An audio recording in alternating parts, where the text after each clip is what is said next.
إن الحمد لله الحمد لله الحمد لله نحمده ونستعينه ونستغفره ونؤمن به ونتوكل عليه ونعوذ بالله من شرور أنفسنا ومن سيئات أعمالنا من يهده الله فلا مضل له ومن يضلله فلا هادي له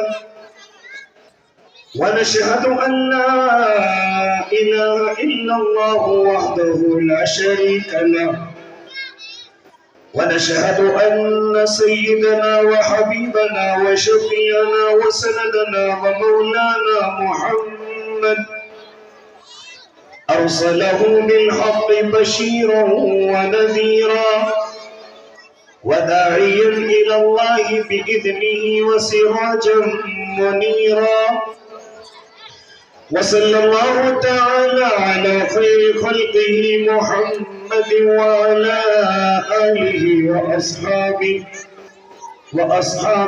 وأزواجه وذرياته وسلم تسليما كثيرا كثيرا أما بعد فأعوذ بالله من الشيطان الرجيم بسم الله الرحمن الرحيم إن الله يحب التوابين ويحب المتطهرين وقال النبي صلى الله عليه وسلم التائب من الذنب كمن لا ذنب له صدق الله العظيم وصدق رسوله النبي الكريم ونحن على ذلك من الشاهدين والشاكرين والحمد لله رب العالمين.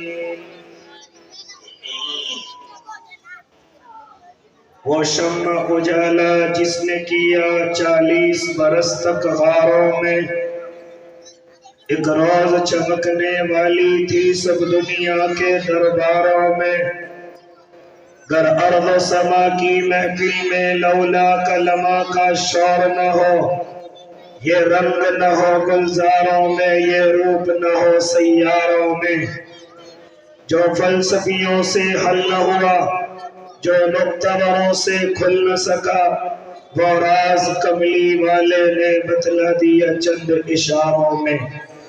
باوقار علماء کرام، معزز سامعین اعظام، عزیز دینی بھائیوں، بزرگوں، معصوم بچوں، پردوں کے پیچھے سماعت فرمانے والی پاکیزہ اسلامی مائیں اور بہنوں،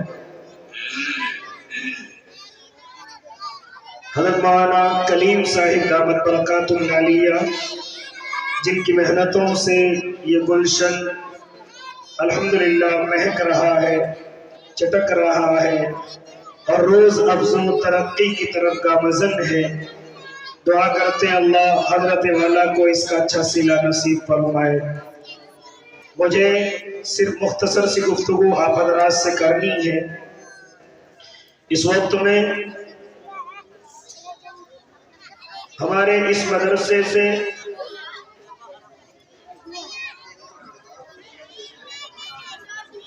ایک طالب علم، اور الحمدللہ یہ تقریباً 4-5 بچیاں ہیں جنہوں نے قرآن کریم، 6 بچیاں ہیں جنہوں نے قرآن کریم مکمل کیا، اس کے علاوہ کئی سورتیں انہوں نے ایسی یاد کر لی ہیں کہ الحمدللہ یہ اپنے اللہ کو ان کو پڑھ کر کے، نمازوں میں سنا کر کے اپنے اللہ کو راضی کر سکتی ہے۔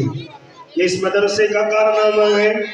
یقیناً میرے بھائی، میں صرف مختصر سی بات کروں گا، یہ حافظ، یہ عالم ایسے ہی بنا کرتے، بڑی محنتیں، بڑی کاوشیں اور بڑے دلوں پر پتھر رکھ کر کے اللہ ان کو حافظ اور عالم بناتا ہے، یہ دولت دیتا ہے۔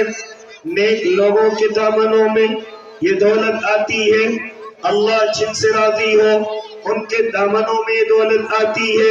دعا کرتے ہیں اللہ اس بچے کو جس طرح تو نے حافظ بنایا اللہ اسی طریقے سے اس کو عالم با عمل بھی بنا دینا، اس کو مفتی بھی بنا دینا، اور جتنے میرے بھائی اس بچے کی محبت میں آج اس جلسے کے اندر آئے، اللہ ان کی اولادوں میں بھی حافظ کے ساتھ ساتھ عالم بھی دے دینا۔ یہ دعا کیوں کرنے لگا؟ اس دعا میں میرا اور آپ کا لالچ چھپا ہوا ہے۔ وہ لالچ کیا ہے؟ کل قیامت کا میدان ہوگا، یہ حافظ 10 آدمیوں کو جنت میں لے کر کے جائے گا، ہو سکتا ہے میرا اور آپ کا نام آ جائے، لہذا بعض روایتوں کے اندر تو یہ ہے کہ وہ 10 آدمی نہیں ہوں گے بلکہ 10 خاندان ہوں گے جن کو یہ جنت کے اندر لے کر کے جائے گا۔ ماں باپ کے کیا ٹھکانے، آپ نے اپنے علماء سے ان کی زبانی سنا۔ میں تو دعا یہ دینے چلا، اللہ اس کو عالم بھی بنا دے، اللہ اس کو مفتی بھی بنا دے۔ جانتے ہو کیوں؟ اس لیے کہ جب یہ عالم، یہ علماء کی جماعت جب یہ جنت کے دروازوں پر جائیں گے اور جنت کا اعلان ہو چکا ہوگا تو میرا اللہ ان کو جنت کے دروازوں پر روک لے گا اور روک کر کے کہے گا، اے علماء کی جماعت کہاں چلے، اے علماء کہاں جا رہے ہو؟ علماء کہیں گے اللہ جنت کا فیصلہ ہو گیا، ہم جنت میں جا رہے ہیں۔ میرا اللہ کہے گا ارے ذرا پیچھے مڑ کر کے دیکھو، تم سے محبت کرنے والے کھڑے ہوئے ہیں، تمہیں ہدیے دینے والے کھڑے ہوئے ہیں، تمہیں تحفے دینے والے کھڑے ہوئے ہیں، محبت کے ساتھ نظروں سے دیکھنے والے تمہیں کھڑے ہوئے ہیں، دوسروں سے تمہاری طرف سے بحث کرنے والے کھڑے ہوئے ہیں، ارے تم سے الفت رکھنے والے کھڑے ہوئے ہیں۔ جب تم مدرسوں میں پڑھتے تھے اپنے خون پسینے کی کمائی سے نکال کر کے لے جانے والے کھڑے ہوئے ہیں، حالانکہ دل منع کرتا تھا کہ ان پر خرچ نہ کیا جائے، لیکن جب قرآن کی بات آتی اور تمہاری کامیابی کی بات آتی تو یہ مزدور، یہ کسان، یہ زراعت کرنے والے، کاشتکار، یہ گاڑیاں چلانے والے، یہ کاروباری اپنے سب کاموں کو چھوڑ کر مدرسوں میں جایا کرتے تھے۔ یہاں ہمارے بچے تعلیم حاصل کر رہے ہیں، عالم بن رہے ہیں، حافظ بن رہے ہیں، اور اپنے خون پسینے کی کمائی سے نکال کر کے تمہیں دے کر کے آیا کرتے تھے۔ اللہ کرنا کیا ہے؟ تو میرا اللہ کہے گا اے علماء کی جماعت تم پیچھے مڑ کر کے جتنے لوگوں کو بھی اشارہ کرو گے ہم تمہارے اشارے پر جنت عطا کریں گے، ہم تمہارے اشارے پر جنت عطا کریں گے۔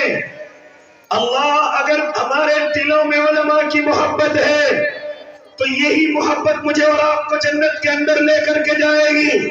کیا آپ کو معلوم نہیں وہ صحابی اللہ کے نبی کی خدمت میں حاضر ہوتے ہیں اور عرض کرتے یا نبی اللہ کبھی کبھی مجھے غم محسوس ہوتا ہے، میری آنکھوں سے آنسو جاری ہوتے ہیں، اللہ کے نبی ہم یہاں مدینہ المنورہ میں اپنے گھروں سے نکل کر تمہاری زیارت کر لیتے ہیں، تمہارے پاس بیٹھ جاتے ہیں، اللہ کے نبی ہمیں چین نہیں ملتا، ہمیں سکون نہیں ملتا جب تک آپ کے چہرے کو نہ دیکھ لے، جب تک آپ کی زیارت نہ کر لے۔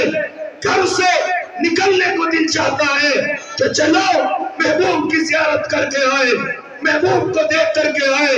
اللہ کے نبی مجھے ڈر یہ ستا رہا ہے، مجھے غم یہ ستا رہا ہے کہ جب آپ جنت میں چلے جائیں گے آپ کو تو مقام محمود مل جائے گا، آپ بالا خانوں میں پہنچ جائیں گے۔ اللہ کے نبی ہم کہاں سے آپ کو دیکھا کریں گے، ہم کہاں سے آپ سے ملا کریں گے، ہم کہاں سے، ہمیں جنت نہیں چاہیے یا نبی اللہ، ہمیں آپ کا چہرہ چاہیے، ہمیں آپ کا دیدار چاہیے، ہمیں آپ کی صحبت چاہیے۔ تو اس وقت میں میرے اور آپ کے آقا ان کو ارشاد فرمایا کرتے تھے المرء مع من احب، جو جس سے محبت کرے گا اسی کے ساتھ ہوگا۔ لہذا اگر میری اور آپ کی محبت اپنے علماء کرام سے ہے، ان کی طرف سے میرے اور آپ کے دل صاف ہے، یاد رکھنا یہ محبت مجھے اور آپ کو جنت کے اندر لے کر کے جائے گی۔ اگر دلوں کے اندر میل کچیل ہے اس کو نکال کر کے پھینک دیا جائے، ورنہ یہی میل کچیل میرے اور آپ کا کہیں ایسا نہ ہو کہ جہنم کا ایندھن بنا دے۔ کیا فرمایا میرے اور آپ کے آقا نے؟ ان علماء کے پیچھے نہ رہا کرو، ان کی کمیاں تلاش نہ کیا کرو۔ رب کعبہ کی قسم فرمایا تھا میرے اور آپ کے آقا نے کہ کل قیامت کے میدان میں اللہ انہیں پردوں کے پیچھے لے جائے گا. ان کا حساب کتاب سب کے سامنے نہیں ہوگا بلکہ پردوں کے پیچھے لے جائے گا اور لے جا کر کے میرا اللہ دو جملے ارشاد فرمائے گا. کہے گا اے علماء کی جماعت میں نے تمہیں اپنا علم اس لیے نہیں دیا تھا کہ تمہاری پکڑ کرو. میں نے علم اور حلم اس لیے دیا تھا تاکہ آج تمہارے لیے جنت کا فیصلہ کرو, تمہارے گناہوں کو معاف کرو. لہذا میرے بھائی اللہ ان کی تو بخشش کر دے گا. ان کی غلطیوں کے باوجود اللہ ان کو جنت نعیم عطا کرے گا. ہمارا کیا ہوگا؟ ہم تو کچھ بھی نہیں ہے. رات اور دن گناہوں میں, غلطیوں میں, یہاں تک کہ نماز چھوڑتے ہیں, روزے چھوڑتے ہیں, زکوٰۃ نہیں دیتے, حج نہیں کر کے آتے, غریبوں کا خیال نہیں کرتے, ماں باپ کو ستاتے ہیں, بیوی بچوں کو ستاتے ہیں, پڑوسیوں کو تکلیف پہنچاتے ہیں, رشتے ناطے توڑتے ہیں, قطع تعلقی کرتے ہیں. اس سے آگے چل کر کے بڑے بڑے گناہ, زنا میں ملوث ہو جاتے ہیں, نشے کے بھی عادی ہو جاتے ہیں, یہاں تک کہ جھوٹ بھی بولتے ہیں, امانت میں خیانت بھی کرتے ہیں. ہمارا کیا ہوگا؟ ہم اتنے بڑے بڑے گناہوں کے اندر ڈوبے رہتے ہیں. او اللہ کے نیک بندو, جب ہمیں معلوم ہے ہم اتنے بڑے گناہگار ہیں تو کیوں ایک بڑا گناہ کہ علماء کی بدگمانی اپنے دل کے اندر رکھے. کم از کم گناہگار ہے لیکن کم از کم دل تو صاف ہونے چاہیے تاکہ اللہ ہو سکتا ہے اس دل کی صفائی سے مجھے اور آپ کو جنت میں بھیج دے. ان علماء کی محبت کی وجہ سے اللہ مجھے اور آپ کو جنت میں بھیج دے. آؤ مختصر سی اور گفتگو کو آگے بڑھاؤ. ایک صحابی ہے حضرت ابو دجانہ رضی اللہ تعالیٰ عنہ, بڑے اللہ کے نبی کے دیوانے صحابی ہے, بڑے اللہ کے نبی کے چہتے صحابی ہے. ایک مرتبہ اصحاب پیغمبر کو اپنے پاس بلاتے ہیں اور بلا کر کے کہتے ہیں اور اللہ کے نبی کے صحابہ جانتے ہو میں جنت کے اندر کیوں جاؤں گا؟ مجھے ایک عمل پر پورا یقین ہے کہ میں جنت کے اندر ضرور جاؤں گا. صحابہ عرض کرنے لگے ابو دجانہ تم جنت میں کیوں نہیں جاؤ گے؟ ارے اللہ کے نبی کے صحابی ہو, اللہ کے نبی نے ایک مرتبہ تمہیں تلوار بھی اپنی مرحمت فرمائی تھی. ہاں تم اللہ والے ہو, تہجد گزار ہو, قرآن کی تلاوت کرنے والے ہو, متقی پرہیزگار ہو, تم کیوں نہ جنت کے اندر جاؤ گے؟ فرمایا نا اللہ کے نبی کے صحابہ یہ عمل نہیں ہے جن پر مجھے یقین ہے کہ میں جنت میں جاؤں گا. مجھے صرف اپنے ایک عمل پر یقین ہے, وہ عمل یہ ہے کہ میرا دل سب کی طرف سے صاف ہے اور یہی عمل مجھے جنت کے اندر لے کر کے جائے گا. یہی عمل کہاں لے کر کے جائے گا؟ جنت کے اندر لے کر کے جائے گا. اس لیے او اللہ کے نیک بندو, کیوں نہ میں اور آپ مل کر کے اپنے ان معصوم طلباء سے, اپنے ان علماء سے کیوں نہ میں اور آپ محبت رکھیں, کیوں نہ اپنا قیمتی سرمایہ ان پر خرچ کریں, کیونکہ کل قیامت کے میدانوں میں اعلان لگایا جائے گا کہاں ہے قرآن کی حفاظت کرنے والے. علماء کھڑے ہو جائیں گے, طلباء کھڑے ہو جائیں گے, حفاظ کھڑے ہو جائیں گے, قراء کھڑے ہو جائیں گے, مدرس کھڑے ہو جائیں گے, مؤمن کھڑے ہو جائیں گے, لیکن آپ بھی بیٹھے نہیں رہیں گے. آپ بھی کھڑے ہوئیے, آپ بھی کھڑے ہوئیے. طلباء نے محنت کر کے قرآن کی حفاظت کی, علماء نے محنت کرا کر کے قرآن کی حفاظت کرائی, حفاظ اور قراء نے درس و تدریس کے ذریعے قرآن کی حفاظت کرائی. لیکن اے رب کریم ہم بھی تو اپنے خون پسینے کا قیمتی پیسہ مدرسے میں اس لیے دے کر کے آیا کرتے تھے تاکہ اللہ کے قرآن کی حفاظت ہو جائے, تاکہ اللہ کے قرآن کی حفاظت ہو جائے. رب کریم جتنا حصہ ان کا ہے اتنا ہی ہمارا ہے, کیونکہ ہم نے قیمتی سرمایہ اس لیے دیا تھا تاکہ اللہ کے قرآن کی حفاظت ہو سکے.